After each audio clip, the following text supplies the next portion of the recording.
Hi, welcome to soulful stories. Avani episode 28 ముగింపు.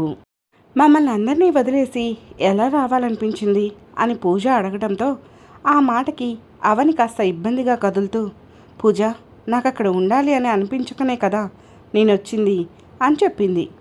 ఎందుకు అవని, నీకు అక్కడ ఎవరి వల్ల ఇబ్బంది కలిగింది అని అడిగింది పూజ. ఆ మాటతో కళ్ళు మూసుకొని విశాల్ అంది అవని. ఏమిటి, విశాల్ గారి వల్ల ఇబ్బందా? నీకు ఇబ్బంది కలిగిందా? ఏం మాట్లాడుతున్నావు అవని అని అడిగింది పూజ. అవును పూజ, ఆయన వల్లనే. ఆయన ప్రేమ పూజ. ఆయన నాతో మాట్లాడరు, కానీ ఎప్పుడూ నా గురించే ఆలోచిస్తారు. ఆయన కళ్ళల్లో నాపై కనిపించే ప్రేమ నాకు ఎలా ఉంటుందో తెలుసా? నన్ను నేను తక్కువ చేసుకునేలా ఉంటుంది. ఊపిరి ఆడదు అంది అవని. మరి విశాల్ బావగారి ప్రేమ అర్థమైనప్పుడు ఎందుకు అవని ఆయనకి దూరంగా వచ్చావు? ఆయనంటే నీకు ఇష్టమనే అని నాకు అర్థమైంది అంది పూజ. నేను చెప్పానా నాకు విశాల్ గారంటే ఇష్టమని అని అడిగింది అవని. అయితే నీకు విశాల్ బావగారు ఇష్టం లేరు అంతేనా అంది పూజ. లేదు, నాకు విశాల్ గారంటే ఇష్టం లేదు అని ఖచ్చితంగా చెప్పింది అవని. అవునా? అదే మాట విక్కీ మీద ఒట్టేసి చెప్పు, నీకు విశాల్ బావగారంటే ఇష్టం లేదు అని అడిగింది పూజ. పూజ అని అసహనంగా అంది అవని. మేడం, పూజనే మాట్లాడుతున్నాను. నీకు విశాల్ బావగారు ఇష్టం, కానీ నువ్వెందుకు అతనికి దగ్గర అవ్వలేకపోతున్నావు అవని అని అడిగింది పూజ. ఆ మాటకి అవని ఏం మాట్లాడలేదు. ఓ నిమిషానికి ఆమె వెక్కిలి వినిపిస్తుంటే, ఏడవక అవని, నాకు సమాధానం చెప్పు చాలు అంది పూజ. అయినా అవని ఏడు పాపలేదు. నీకు విషయం తెలుసా? ఇందాక మాతో పాటు విశాల్ బావగారు కూడా వచ్చారు. అసలు నువ్వు ఇక్కడ ఉన్నావని చెప్పిందే ఆయన, మమ్మల్ని ఇక్కడికి తీసుకొచ్చిందే ఆయన. నువ్వు తనని చూస్తే ఎక్కడ ఇబ్బంది పడతావో అని బయట నుంచి బయటే వెళ్ళిపోయారు అని చెప్పింది పూజ. ఆ మాట విని అవని షాక్ అవుతూ, ఏంటి, విశాల్ గారు ఇక్కడికి వచ్చారా అని లేచి కూర్చుంది. అవును వచ్చారు అని పూజ కూడా లేస్తూ చెప్పింది. నీకు ఇంకో విషయం తెలుసా? ఆయన నీకోసం ఇప్పటికీ పెళ్లి చేసుకోలేదు. ఇన్ని సంవత్సరాలుగా కూడా నీకోసం వెతుకుతూనే ఉన్నారు. ఎవరెన్ని మాటలన్నా ఏం చెప్పినా చేసుకోలేదు అని చెప్పింది పూజ.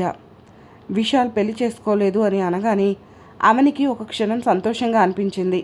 కానీ ఎందుకు ఈ సంతోషం అని తనలో తాను విరక్తిగా నవ్వుకుంది. అవని, నీకు విశాల్ గారి ప్రేమ అర్థమైంది, నీకు ఆయనపై ప్రేమ ఉంది. మరెందుకు అవని నీ జీవితాన్ని ఇలా ఎండిపోయిన మూడులా చేసుకుంటున్నావు అని అడిగింది పూజ. అవని ఏం మాట్లాడకుండా మౌనంగా కూర్చుండిపోయింది. చూడవని, అనంత్ నీ లైఫ్ని పాడు చేశాడు, కానీ అతను పెళ్లి మీద పెళ్లి చేసుకొని ఈరోజు సంతోషంగా ఉన్నాడు. కానీ నువ్వు నీ జీవితాన్ని వాడికి అంకితం ఇచ్చేశావు. సరే, నీ గురించి వదిలే. మరి విక్కీ, వాడి లైఫ్ ఏంటవని? నువ్వు వాడికి కష్టపడి అన్నీ ఇవ్వవచ్చు, కానీ తండ్రి ప్రేమ ఇవ్వగలవా? వాడు మగపిల్లాడు. లైఫ్లో ముందుకు వెళ్ళాలి అంటే తండ్రి చాలా అవసరం. అసలు నీ ప్రాబ్లం ఏంటవని అని కాస్త అసహనంగానే అడిగింది పూజ. నా మొదటి ప్రాబ్లం విక్కీనే పూజ అంది అవని. ఆ మాటకి పూజ ఆశ్చర్యపోయింది. విశాల్ గారు అంకుల్గానే విక్కీకి తెలుసు. అలాంటిది వాడు విశాల్ గారిని తండ్రి స్థానం ఇస్తాడా? కనీసం ఆయన్ని వీడు నాన్న అని పిలవటానికి ఇష్టపడతాడో లేదో. ఇప్పుడు వాడి వయసు 9 నుండి 10లోకి అడుగు పెడుతున్నాడు. వాడికి అన్నీ తెలుస్తున్నాయి. ఈ వయసులో నేను విశాల్ గారిని పెళ్లి చేసుకొని వాడు మనసు మీద కొట్టలేను పూజ.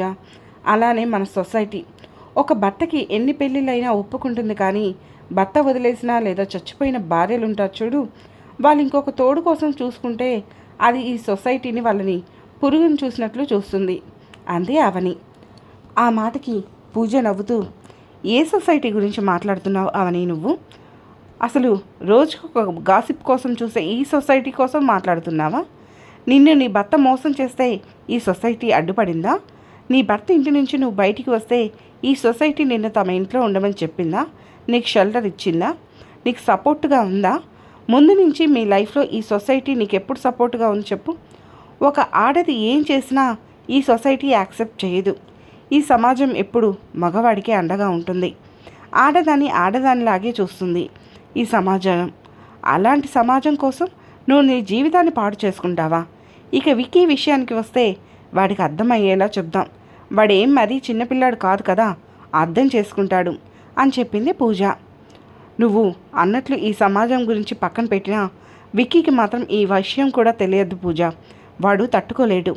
ఇక జీవితానికి ఇంతే సంగతులు. ఇక విక్కీ భవిష్యత్ కోసమే నేను బ్రతుకుతాను. నాకు అదే ముఖ్యం. ఇక ఈ విషయం గురించి మాట్లాడకు. అలానే విశాల్ గారిని పెళ్లి చేసుకోమని చెప్పు అని అటుపక్క తిరిగి పడుకొని కళ్ళు మూసుకుంది అవని. ఆ కంట్లోంచి నీరు కారుతూ ఉంది. అది పూజకి కూడా తెలుసు. పూజ కూడా మరోవైపు తిరిగి పడుకుంది.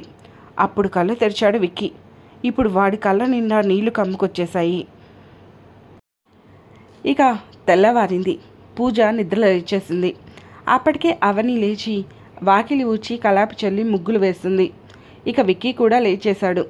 అవని బయట పని చేసుకుంటూ ఉంటే విక్కీ పాపకి పాలు పడుతున్న పూజ దగ్గరికి వెళ్ళి మాట్లాడాడు. వాడి మాటలు విన్న పూజ షాక్ అయింది. ఆమె కళ్ళ నిండుగా నీళ్ళే ఉన్నాయి. పూజ కాసేపు ఆలోచించి తన ఆలోచన విక్కీకి చెప్పింది. ఇక అవని వచ్చేసరికి పూజ కళ్ళ నీళ్ళు తుడుచుకుంటూ ఉంటే అవని కంగారు పడి, పూజ ఏమైంది, ఎందుకు ఏడుస్తున్నావు అని అడిగింది. అప్పుడు పూజ ఏడుస్తూనే నేను అర్జెంటుగా విజయవాడ వెళ్ళాలి అని చెప్పింది. ఎందుకు అని అడిగింది అవని. మా పెద్దత్తగారికి ఒంట్లో బాగాలేదు, ఆమెని హాస్పిటల్లో జాయిన్ చేశారు అవని, నేను వెళ్ళాలి అని చెప్పింది పూజ. మీ పెద్దత్తగారు అంటే అరవింద గారా అని అడిగింది అవని. అవును అని పాపకి బట్టలు మారుస్తూ చెప్పింది పూజ. అయ్యో ఏమైందంట అని అడిగింది అవని. ఏమో ఆకాష్ ఏం చెప్పలేదు, అందుకే పూజ. మరి పాపతో ఆ బస్సులో ఒక్కదానివి ఎలా వెళ్తావు అని అడిగింది అవని. ఎలానో ఒకలా వెళ్తాను అంది పూజ. అమ్మా నేను వెళ్ళనా పిన్నితో అని అడిగాడు విక్కీ. అబ్బా వచ్చాడండి పెద్ద మగాడు, నువ్వు వస్తే నేను నిన్ను చూసుకోవాలా దీన్ని చూసుకోవాలా అని బయలుదేరుతూ అడిగింది పూజ. ఆ మాట విని విక్కీ మూతి ముడిచేశాడు. అవనికి అరవిందని తలుచుకోగానే బాధగా అనిపించింది. ఆవిడ తనకి ఎంతో హెల్ప్ చేసింది అని అనుకొని, ఉండి పూజ నేను వస్తాను అని అడిగింది అవని. వాళ్ళ ప్లాన్ హిట్ అయినందుకు విక్కీ పూజ హ్యాపీగా ఫీల్ అయ్యారు. విశాల్ ఇక్కడి వరకు వచ్చి కూడా నాతో మాట్లాడలేదంటేనే తను నన్ను ఇక ఇబ్బంది పెట్టకూడదు అని అనుకుంటున్నాడు అని అర్థమవుతుంది. కాబట్టి వెళ్ళి ఆమెను చూసినట్లు ఉంటుంది, పూజను ఒక్కదాన్ని పంపాను అని భయం ఉండదు అని తనలో తాను అనుకొని బయలుదేరింది అవని. అవని, పూజ, విక్కీ, పాప అందరూ బస్సులో విజయవాడ వచ్చారు. పాప అవని దగ్గరనే ఉంది. పూజ ఆటో మాట్లాడి ఎక్కమని చెప్పింది. అవని ఆటోలో కూర్చుంది. తర్వాత విక్కీ, పూజ కూడా కూర్చున్నారు. అవనికి గుండెలో ఏదో గుబులుగా భయంగా ఉంది. చిన్న పాప బోసి నవ్వులతో అది కనపడనివ్వడం లేదు. ఆటో విశాల్ ఇంటి ముందుకు వచ్చాక ఆగమని చెప్పింది పూజ. అందరూ ఆటో దిగారు. ఏంటి పూజ హాస్పిటల్కి వెళ్లకుండా ఇక్కడికి తీసుకొచ్చావు అని అమాయకంగా అడిగింది అవని. పూజ ఏం మాట్లాడకుండా పాపని అవని చేతిలో నుంచి తీసుకోకుండానే విక్కీని తీసుకొని లోపలికి వెళ్ళింది. అప్పటికే విశాల్ బాధపడుతూ హాల్లో కూర్చున్నాడు. పూజ తాము వస్తున్నట్లు ముందే ఆకాష్కి మెసేజ్ చేయటం వల్ల అప్పటికే ఆకాష్ అక్కడికి వచ్చేశాడు. పూజ, విక్కీ ఇంట్లోకి అడుగు పెట్టేసరికే విశాల్, ఆకాష్ హాల్లో కూర్చొని టీవీ వైపు చూస్తున్నారు. కానీ వాళ్ళ ఆలోచనలు వేరే ఉన్నాయి. పూజ వెళ్ళు అన్నట్లు విక్కీకి సైగ చేసింది. విక్కీ పరిగెత్తుకుంటూ వెళ్ళి విశాల్ని హక్ చేసుకున్నాడు. అనుకోని ఆ పరిణామానికి విశాల్ ఉలిక్కిపడ్డాడు. వెంటనే లేచి విక్కీని చూసి ఆ వెనుకనే అవని కోసం చూశాడు. అక్కడ అవని కనిపించలేదు. విక్కీ నుదుటిపై ముద్దు పెట్టుకుని బాగున్నావా విక్కీ అని అడిగాడు విశాల్. బాగున్నాను నాన్న అన్నాడు విక్కీ. ఆ పిలుపు విని విశాల్ షాక్ అయ్యాడు. ఆకాష్ పూజ వైపు చూశాడు. పూజ కళ్ళతోనే అంతా ఓకే అన్నట్లు సైగ చేసింది. ఈ హడావడికి వంటింట్లో పనిలో ఉన్న అరవింద బయటికి వచ్చి విక్కీని చూసి హ్యాపీగా ఫీల్ అవుతూనే అవని కోసం హాల్ అంతా చూసింది. కానీ మన అవని ఇంకా పాపతో బయటే ఉంది. అవనికి లోపలికి రావాలి అంటే భయంగా ఉంది. ఆ ఎండలో పాప ఏడుస్తుంది అని ఇక తప్పక లోపలికి వచ్చింది. లోపలికి వస్తున్న అవనిని చూసి అరవింద ఒక్క నిమిషం అవని అని లోపలికి పరిగెత్తుకుంటూ వెళ్ళి హారతి పళ్ళెం తెచ్చి అవనికి హారతి ఇచ్చింది. అది చూసి షాక్ అయిన అవని ఏదో మాట్లాడబోయింది. కానీ అరవింద ఆమెకి ఆ గ్యాప్ ఇవ్వలేదు. అవనికి అంతా అయోమయంగా ఉంది. అరవింద గారికి బాగోలేదని పూజ చెప్పింది. ఆవిడేమో నిక్షేపంగా ఉంది. విక్కీ వెళ్ళి విశాల్ గారిని హక్ చేసుకొని ఉన్నాడు. ఇదేంటి అని ఆలోచిస్తూ ఉండగానే అరవింద లోపలికి రా అవని అని పిలిచింది. అనుకోకుండానే కుడికాలు పెట్టి లోపలికి వచ్చింది అవని. లోపలికి వచ్చిన అవని దగ్గరికి విక్కీ వెళ్ళి అవని చేయి పట్టుకొని విశాల్ దగ్గరికి తీసుకొచ్చి, అమ్మా, నాకు విశాల్ నాన్న కావాలి అని విశాల్ వైపు చూపించాడు. ఆ మాటకి అవని ఇంకాస్త షాక్ అయింది. పూజ వాళ్ళ దగ్గరికి వచ్చి, అవని, నువ్వు ఏ విక్కీ కోసమైతే విశాల్ బావగారిని వద్దు అనుకున్నావో వాడే నాకు విశాల్ నాన్న కావాలి అని కోరుకుంటున్నాడు, ఇప్పుడేమంటావు అని కళ్ళగరేసింది. ఆ మాట విన్న అవనికి నోట మాట రాలేదు. తనకిప్పుడు ఆనందమా, బాధ, ఏదో తెలియని ఫీలింగు. విశాల్కైతే చాలా అంటే చాలా హ్యాపీగా ఉంది. వాళ్ళని అలా చూస్తున్న అరవింద, ఆకాష్, పూజ, అప్పుడే బయట నుంచి వచ్చిన రమణారావు అందరికీ చెప్పలేనంత సంతోషంగా ఉంది. రావు గారు లోపలికి వస్తూనే, ఇంకే, పెళ్ళికి ముహూర్తాలు పెట్టించేద్దాం అన్నాడు. ఆ మాటకి అవని కలవరపడటం విశాల్ చూశాడు. వెంటనే, నానా, ఒక్క నిమిషం అంటూ అవని అని పిలిచాడు. అవని కళ్ళు మాత్రమే పైకెత్తి విశాల్ వైపు చూసింది. అతని కళ్ళల్లో అదే ప్రేమ. ఆ ప్రేమకి ఆమె ఎప్పుడు ముగ్ధురాలు అవుతూనే ఉంటుంది. మీకు నన్ను పెళ్లి చేసుకోవడం ఇష్టమేనా అని అడిగాడు విశాల్. ఆ మాటతో అవని విక్కీ వైపు చూడగా, ఇష్టమని చెప్పమ్మా అన్నాడు. అయినా అవని నోరు తెరిచి ఆ మాట చెప్పలేకపోయింది. అవని, ఇందులో బలవంతమేమీ లేదు, ఇంకొద్ది రోజులు వెయిట్ చేయడానికే నేను రెడీగా ఉన్నాను అన్నాడు విశాల్. ఇద్దరూ ఒకేసారి షష్ఠి పూర్తి చేసుకోండి అంది పూజ. ఏయ్, నువ్వు ఆగు పూజ అన్నాడు ఆకాష్. చెప్పమని, నీకు ఇష్టమైతేనే అంటున్నా. విశాల్ మాట పూర్తవ్వకముందే నాకు ఓకే అంది అవని. అది విని అంతా ఓ అని పెద్దగా అరిచారు. అప్పటికి విశాల్ మొహం వెలిగిపోగా, నానా, ముహూర్తాలు అవి ఏమీ వద్దు, మా పెళ్ళి రిజిస్టర్ ఆఫీస్లో జరిపించండి అని చెప్పాడు విశాల్. కొడుకు పెళ్లి చేసుకోవడమే గొప్ప అనుకున్న విశాల్ పేరెంట్స్ హ్యాపీగా ఫీల్ అయ్యారు. సరే అని అందరూ పెళ్లి విషయాలు మాట్లాడుతూ ఉంటే సైలెంట్గా కూర్చున్నారు పెళ్లి కొడుకు, పెళ్లి కూతురు. అంతా సంతోషంగా నిండిపోయింది ఆ ప్రదేశము. రోజులు వేగంగా గడిచిపోయాయి. పెళ్లికి రిజిస్టర్ ఆఫీస్లో అన్ని ఏర్పాట్లు చేశారు. విక్కీ స్కూల్ ఇక్కడికి మార్పించేశారు. కానీ ఇంతవరకు విశాల్, అవని ఒక్కసారి కూడా సరిగా మాట్లాడుకోలేదు. విశాల్ని యాక్సెప్ట్ చేయడానికి అవని ప్రయత్నిస్తుంటే విశాల్కి ఆమె మౌనం బాధనిస్తుంది. ఒకరోజు అవని ఒంటరిగా లాన్లో ఉంటే ఆమె దగ్గరికి వెళ్ళాడు విశాల్. అతన్ని చూసిన అవని టెన్షన్ పడిపోతుంటే అది తప్పుగా అర్థం చేసుకున్న విశాల్, అవని, నువ్వు ఒక్క నిమిషం కూడా నా ఉనికిని భరించలేకపోతున్నావు. మరి పెళ్లి చేసుకొని జీవితాంతం నాలోతో ఎలా ఉండాలనుకుంటున్నావు? నీకు ఇష్టం లేని పెళ్ళి నాకు వద్దు అంటూ వెను తిరుగుతూ ఉంటే, విశాల్ గారు అని పిలిచింది అవని. ఆ పిలుపుతో విశాల్ ఆగాడు. మీ కళ్ళలో నాపై ప్రేమ నాకు కనిపించింది, మరి నా కళ్ళలో మీపై నాకున్న ప్రేమ కనిపించడం లేదా అని మెల్లగా అడిగింది అవని. ఆ మాట విన్న విశాల్ టక్కును వెనక్కి తిరిగాడు. ఆ వెంటనే అవని దగ్గరికి వచ్చి అవని మొహాన్ని చేతిలోకి తీసుకొని ప్రేమగా, నిజమా, నువ్వు నన్ను ప్రేమిస్తున్నావా అవని అన్నట్లు తన కళ్ళల్లోకి చూశాడు.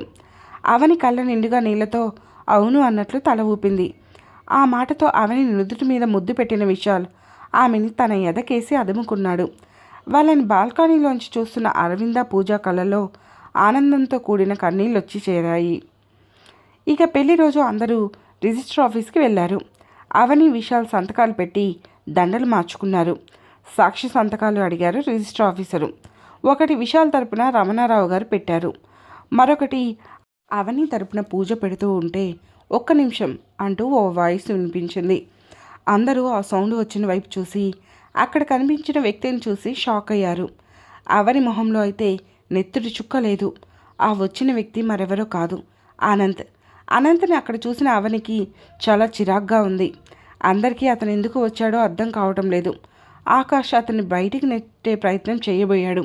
కానీ విశాల్ ఆకాష్ని ఆపేశాడు. విక్కీ, పూజకి ఈ పెళ్ళి ఆగిపోతుందేమో అని భయంగా ఉంది. వాళ్ళందరి అంచనాలు తలకిందులు చేస్తూ, నేను నీ విషయంలో చాలా తప్పుగా ప్రవర్తించాను అవని, నన్ను మన్నించి ఈ పెళ్ళికి నేను ఒక సాక్షిని అవ్వటానికి అనుమతినివ్వు అని అడిగాడు అనంత్. ఆ మాట వినగానే అందరి మొహాలు వెలిగిపోగా అవని తలదించుకొని విశాల్ వైపు చూసింది. అది గమనించిన విశాల్, సంతకం పెట్టండి అని అనంత్తో చెప్పాడు. విశాల్, అవనిల పెళ్ళికి అనంత్ సాక్షి సంతకం పెట్టాడు. ఈరోజు అవని, విశాల్ దంపతులయ్యారు. వాళ్ళకొక బాబు, వాడే విక్కీ. ఇక్కడితో అవని ఒంటరి ప్రయాణం పూర్తయింది. విడాకులతో మొదలైన స్టోరీ మళ్ళీ పెళ్లితో ఎండ్ అయిపోయింది. హాయ్ ఫ్రెండ్స్, మీకు ఈ స్టోరీ నచ్చిందని అనుకుంటున్నాను.